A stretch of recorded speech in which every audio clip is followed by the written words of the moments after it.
Yesu na beleli yo nasengi na yo Yesu nasengi na yo mafuta kola mafuta lokola bantoma Yesu na mosala oyo nasengi na koteya nanga yawe makola mafuta na loyembo nanga mafuta nasengi na yo Yesu yawe mafuta yawe makola mafuta sokelingi yo yawe ngolanga matoi na yoka Yesu sokelingi yo yawe ngolanga mafuta yaya sokelingi yo lobelanga na yoka ho papa Yesu sokelingi yo yawe ngolanga mafuta ona sengi na yo mafuta ya esakoli Yesu lokola Ezekiele mafuta yawe makola mafuta lokola Samuele mafuta nasengi na yo mafuta yawe makola mafuta. Alors que nous sommes sous cette peur qui frappe le monde entier, cette pandémie qui met en panique tous ceux qui ne sont pas apostoliques, Seigneur, je t'en prie du haut des cieux, comme tu as dit dans 2 Chroniques chapitre 7, verset 14, verset 13, quand je fermerai le ciel et qu'il n'y aura point de pluie, quand j'ordonnerai aux sauterelles de consumer le pays, quand j'enverrai la peste parmi mon peuple, si mon peuple sur qui est invoqué mon nom s'humilie, prie et cherche ma face, et s'il se détourne de ses mauvaises voies, je l'exaucerai des cieux, je lui pardonnerai son péché et je guérirai son pays. Mais Seigneur, nous sommes au 21e siècle. Nous sommes en train de vivre la fin du temps de la fin. Nous vivons au temps où tu avais dit l'apostasie entrera dans les saints des saints. Nous vivons dans les temps où le péché a atteint les corons. Le péché de Sodome et Gomorrhe est entré dans mon pays, est entré dans le monde entier. Et la femme assise sur cette montagne a béni ce mariage homosexuel. Oh Seigneur, est-ce que prierai-je pour le monde ou je prierai pour mon âme? N'est-ce pas, tu as dit le salut est individuel. Garde mon âme de ces choses. Comme tu es en train de frapper de la peste ce monde, à l'instar de la coronavirus, cette pandémie, maladie démoniaquement envoyée par ton ordre divin. Seigneur, je t'en prie, si mon heure est venue de rentrer à la maison, laisse que tu nous prennes. Parce que tu dis dans le livre d'Apocalypse, l'esprit et l'épouse disent, viens. Viens Seigneur, Maranatha. Ce monde n'est pas digne de nous, Père. Nous avons besoin de toi. Viens au secours au-dessus de notre incrédulité. S'il y a encore une âme qui traîne le pas, je t'en prie, Seigneur du haut des cieux, que tu les touches, qu'ils reviennent à la maison, qu'ils soient convertis. S'il y a encore quelqu'un qui est en train de douter de ta seconde venue, Seigneur, nous l'avons vu dans une autre vidéo, que tu es en train, ta seconde venue, tu viens comme un lion. Tu viens avec colère, tu ne viens pas comme un agneau. Seigneur, maintenant que la peste frappe le monde, que la pandémie touche le monde, je ne suis pas Moïse pour faire monter une croix. Mais toi-même, tu t'es fait toi-même la croix et tu es monté dessus. Tu es monté à la croix du Calvaire. Il y a 2000 ans, tu as monté cette croix. Et l'œuvre de la croix reste valide jusqu'à maintenant. Laisse que quelqu'un sincère, d'honnête qui s'approche de toi, reçoive ta faveur. Parce qu'il y a 2000 ans que tu l'as attendu à la croix. Tu es même descendu de la croix par la mort. Et tu as même ressuscité de ces jours des morts. Seigneur, et tu vis à la droite du Père pour laisser la gauche au diable. Seigneur, étends ta main. Que des fils et des filles de Dieu partout se trouvent dans ce monde. Reçoivent le réveil du Saint-Esprit à l'ancienne monde. Au nom de Jésus-Christ. Alors que le monde est dans le mode de confinement, je demande que tu nous donnes un mode du Saint-Esprit comme celui des apôtres. Visite tes fils et tes filles alors que nous abandonnons à toi. Seigneur, ce n'est pas un ordre que je te donne. Je m'attends à toi en tant que ton esclave. Au nom de Jésus-Christ, béni soit Israël, béni soit tout le peuple de Dieu, éparpillé dans le monde, et béni soit les fils et les filles d'Élohim et Dieu. Amen. Que le Seigneur vous bénisse abondamment. Je suis le frère William Ilunga, missionnaire de William Ministries International. Merci de nous avoir reçus chez vous. Et dans ce temps de confinement, il a plu au Seigneur que nous puissions arriver aux extrémités de la terre vers son évangile. Que Dieu nous bénisse. Je suis en train de parler, m'entretenir avec vous autour d'un sujet intéressant, lequel est le Saint-Esprit sous forme corporelle. Le Saint-Esprit sous forme corporelle. Je bénis les bien-aimés qui m'assistent, qui sont avec nous. Mon fils, frère Gédéon au piano, son assistant, le frère Benjamin, et à la caméra, le frère Daniel, et à l'éclairage, que Dieu vous bénisse abondamment. Et je vous bénis, vous qui me suivez, au travers le monde entier, aux frères qui sont en Zambie, aux États-Unis, au Madagascar, au Kenya, en Namibie, en Libye et partout ailleurs. Que le Dieu des esprits des prophètes vous bénisse abondamment. Suivez cette vidéo jusqu'à la fin et votre vie ne sera pas la même. Quelque chose entrera dans votre âme et vous recevrez la sémence, vous serez grosse d'une grossesse spirituelle. Parce que c'est la sémence qui émane de votre Dieu. Et Dieu a choisi ma bouche pour te parler et te communiquer cette vie. Oh, my glory. Thank you, Jesus. Merci, Seigneur. L'onction de Dieu est sur moi. Je suis venu parler de sa part. Et je nous invite de lire dans les Actes des Apôtres, chapitre 10, à partir du 38e verset jusqu'au 39e verset. Écoute ce que ma Bible dit. Dans ma version, il est dit ceci, à partir du 38e verset jusqu'au 39e verset.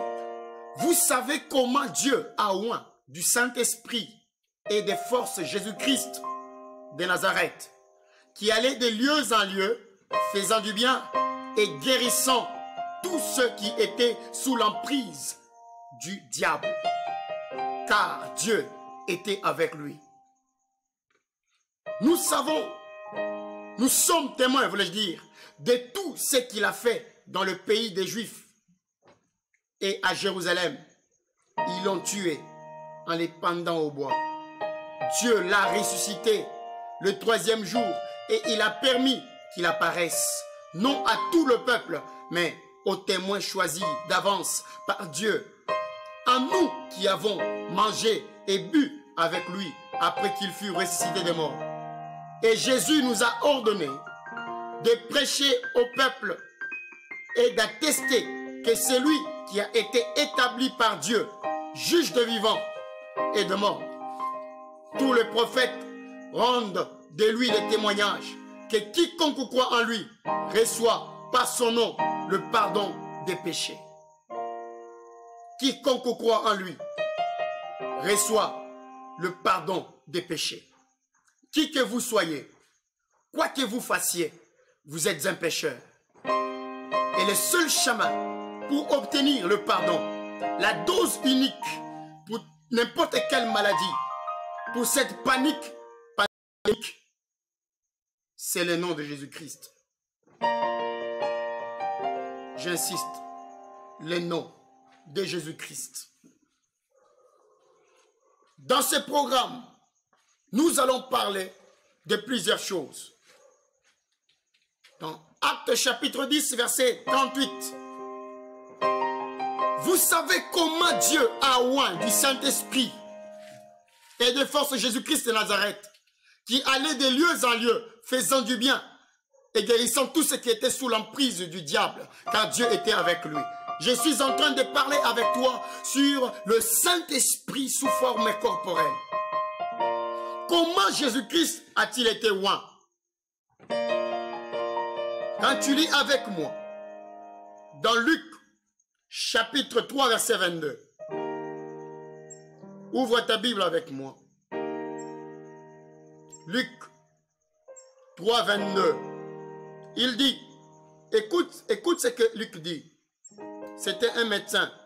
Béni soit tous les médecins du monde entier. Et qui est en train de nous soigner parce que la guérison appartient à Dieu. Alléluia. Alléluia. Merci Seigneur.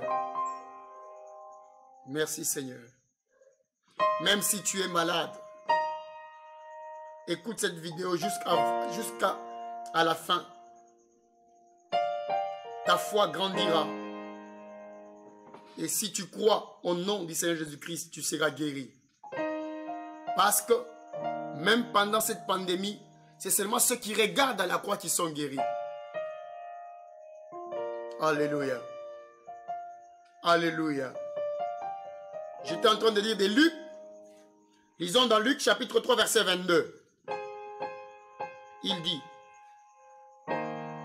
tout le peuple se faisait baptiser. Jésus fut aussi baptisé. Et pendant qu'il priait, le ciel s'ouvrit. Et le Saint-Esprit descendit sur lui sous une forme corporelle, comme une colombe. Et une voix fit entendre du ciel ces paroles. Tu es mon fils bien-aimé. En toi, j'ai mis toute mon affection. Bien-aimé dans le Seigneur. L'Écriture dit tout clairement. Vous savez comment, dans Actes chapitre 10, 38, comment Dieu a oint du Saint-Esprit. Et Luc, le médecin Luc nous écrit dans son chapitre 3, verset 22, il nous montre que le Saint-Esprit était descendu sur Jésus-Christ sous forme corporelle. Est-ce qu'un esprit peut-il prendre un corps? Certes oui. Un esprit peut-il prendre un corps? Mais bien sûr, il peut prendre un corps.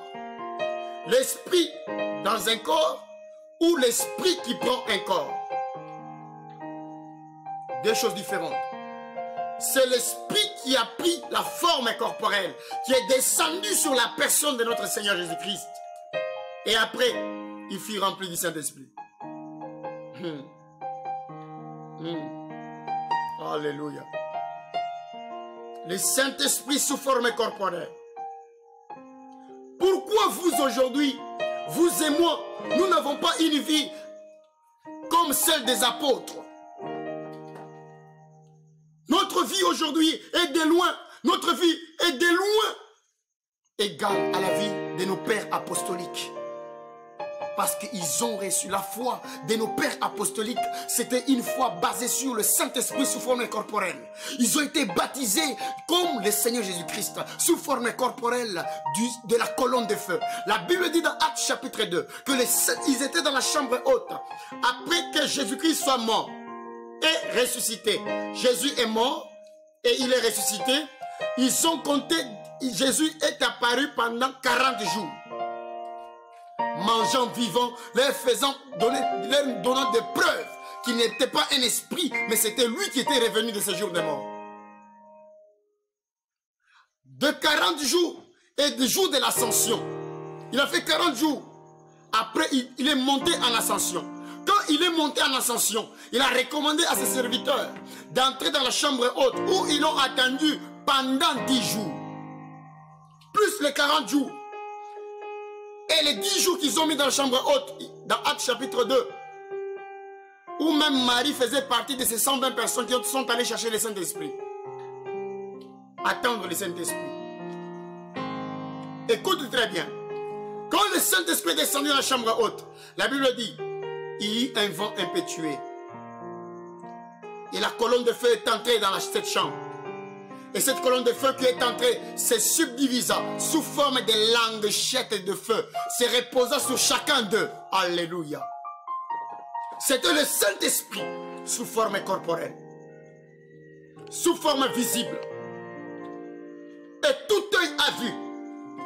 Barthélemy a vu le feu sur Pierre. Pierre a vu le feu sur l'autre. Et ainsi de suite. C'est ces baptêmes-là dont l'Église a besoin. C'est ces baptêmes-là qui donnent la foi de l'enlèvement. C'est ces baptêmes-là qui donnent la force contre les péchés. La Bible dit, si l'Esprit qui a ressuscité Jésus-Christ d'entre les morts habite corporellement en vous, il vivifiera votre corps mortel. Quel est le Saint-Esprit que vous avez reçu? De quel baptême avez-vous été baptisé? Vous avez reçu quel Saint-Esprit? Spirituel? Voilà ici. Les apôtres ont été baptisés d'un Saint-Esprit sous forme corporelle. Est-ce que le Saint-Esprit peut-il prendre un corps? Je salue un grand apôtre de ce pays. Je salue et salue cette grâce. Les ignorants parlent le langage des ignorants. Est-ce que quelque chose qui est entré dans l'esprit peut-il sortir dans un corps? Peut prendre la forme corporelle? Mais tu exposes ton ignorance comme ça. La Bible dit, dans le livre des Actes des Apôtres, que quand l'apôtre Paul était sur le chemin d'Emmaüs, de Damas plutôt, il a rencontré la colonne de feu qui a bloqué ses yeux. Et quand Ananias a imposé les mains sur l'apôtre Paul, la Bible dit les écailles tombèrent de ses yeux. C'était spirituel ou physique? Parce qu'on dit les écailles. C'était des écailles physiques qui sont tombées de ses yeux. Mais quand est-ce que cela était entré? Vous voyez? Un corps, un esprit peut prendre un corps. Pour preuve, Jésus-Christ est l'image du Dieu invisible. Dieu qui est spirituel a pris un corps physique. Dieu est couvert des peaux. Jésus-Christ dans la chair humaine. Dis-moi amen bien. Est-ce que tu es d'accord avec moi? Amen. Vous pouvez couper là-bas.